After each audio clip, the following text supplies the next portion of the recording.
From 1475 to 1500, students from France, Germany, and England traveled to Italy, learned the new way of learning, and carried it back to their own countries. The cultural traditions of the North remained more Christian than those of Italy. The Northern Renaissance had a distinctly religious character, and the humanists would stress biblical and early Christian themes. Christian humanists were interested in the development of an ethical way of life. To achieve it, they believed that the best elements of classical and Christian culture should be combined. Northern humanists also stressed the importance of using reason. Christian humanists believed that although human nature had been naturally corrupted by sin, it was fundamentally good and capable of improvement through education. The Englishman Thomas More was an important humanist of his time. More would write many novels, one of which being Utopia, which depicts a revolutionary view of society. Utopia, which means nowhere, describes an ideal socialistic community on an island somewhere off the mainland of the New World. All children would receive a good education, and adults would divide their days between manual labor or business pursuits and intellectual activities. In Thomas More's Utopia, there is absolute social equality. The Utopians would use gold and silver to make chamber pots and to prevent wars by offering something for their enemies. More wanted to emphasize his point that problems in society are caused by greed.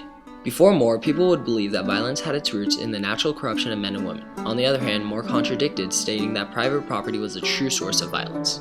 Desiderius Erasmus was a Dutch humanist from the city of Rotterdam. At a young age, Erasmus had been forced to attend the monastery. Because of the monasteries, he developed an excellent knowledge of Latin language and a deep appreciation for the Latin classics. Erasmus would later meet the scholar John Colet, who influenced his life's work, including the application of the best humanistic learning to the study and explanation of the Bible. Erasmus would later write The Education of a Christian Prince, The Praise of Folly, and the critical edition of the Greek New Testament. Erasmus uses two important themes within all of his work. He first believes that education is a key to moral and intellectual improvement. In addition, education should study the Bible and the classics. Erasmus also stresses that Christianity is an inner attitude of the heart. He simply meant that Christianity should only relate to Jesus Christ himself, not what other theologians have written.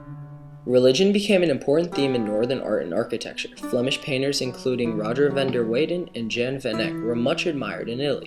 Van Eyck was one of the earliest painters to use oil-based paint successfully.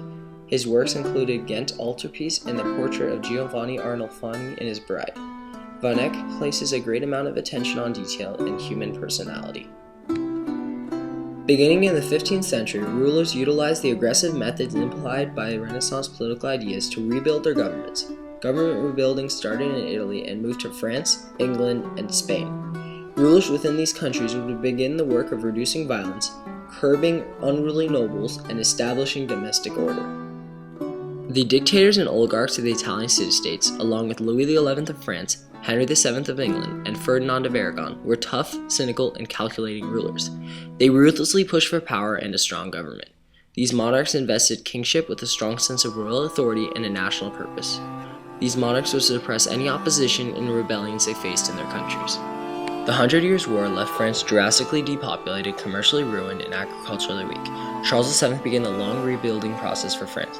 Charles reorganized the council, giving increased influence to middle-class men, and strengthened the royal finances through taxes. These taxes included the gabelle, which was on the salt, and taille for the land. These taxes would remain to be the crown's main source of income until the Revolution of 1789. Charles would also create the first permanent royal army. He later publishes a pragmatic sanction demonstrating the superiority of a general council over the papacy, giving the French crown major control over the appointment of bishops. Charles's son Louis XI was referred to as the Spider King because he was very much like a Renaissance prince. Louis believed money was the answer to everything in France. Louis would promote new industries such as silk weaving. He welcomed foreign craftsmen and entered commercial treaties with England and Portugal. Louis would improve the army, spending the money he raised through economic activities and severe taxation. Louis would later focus his attention to gaining more territory for his country. He invades the Burgundy, and 3 years later, the extinction of the House of Valois brought Louis the countries of Valois, Maine, and Provence. Furthermore, the strength of the French monarchy increased after the marriage between Louis XII and Anne of Brittany. This marriage added the large western duchy of Brittany to the state. Furthermore, Francis I and Pope Leo X reached a mutually satisfactory agreement in 1516. This new agreement, referred to as the Concordat of Bologna, approved the Pope's right to receive the first year's income of new bishops. Pope Leo X recognized the French ruler's right to select French bishops. French kings from there on controlled the appointment and policies of church officials within the kingdom. English society suffered severely from ordeals in the 15th century, including problems within government and declining population due to the Black Death. Civil wars called the War of the Roses sprung up in England and led to a deficiency in trade, agriculture, and industry in Britain. Edward IV ended civil war and works to restore the monarchy, and his successors Richard III and Henry VII, all part of the Tudor party, used the ideals of Machiavelli to build from the ground up and crush the nobility's power. The Hundred-Year War was financed by Parliament, and this meant for the crown to receive revenue, it depended upon the Parliament. And this caused the crown to take a more diplomatic approach to foreign relations, and this took much power away from the nobility. The most power in any body besides the Crown of England was within the Royal Council, which was made up of men whose education was mostly in law. The council handled all judicial, executive, and legislative matters of England, and it was a special part of the English government. A very different part of the English government system was known as the Star Chamber, and made sure that the aristocracy behaved and did not abide by normal English laws. They were often secret meetings that involved torturing. Unlike France and England, Spain remained a collection of independent kingdoms. The three main kingdoms consisted of Castile, Leon, and Aragon. Castile and Leon were single political organizations, but Aragon remained a very divided principality containing Hispanic, Roman, Visigothic, Jewish, and Muslim cultures. The overlying idea in the tensions between Christian principalities was to gain power and push out the Jews and Muslims. Castile and Aragon dominated the Iberian Peninsula, and all the peninsula was eventually just Christian except for Granada. Even with the marriage of Isabel of Castile and Ferdinand of Aragon, Spain was still not fully unified, and the two kingdoms conducted policy very separately. This full unification does not occur until about 1700. Later, the crown revives the old evil organization known as the Hermandades.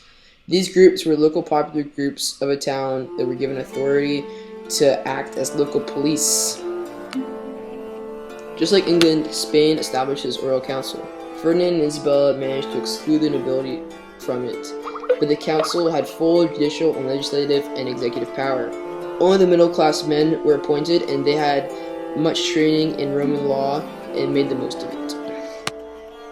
Later, Ferdinand and Isabella make a deal with the Spanish Pope Alexander VI to appoint bishops in Spain and Hispanic territories of America. This establishes a national church. Later, Ferdinand and Isabella managed to incorporate Granada into their domain, and they viewed the Jews as a dangerous minority, even though in the past the Jews had been at the center of much of Spanish commerce. 40% of the Jews were forced to convert, and they were called New Christians. The other 60% was either killed off or pushed out. Jews presented a great threat to national unity as they were doing things such as poisoning the water supply. So many tribunals were established to seek out new Christians that secretly still practiced Jewish ideals and kill them. Spain was ultimately a totalitarian dictatorship during this time.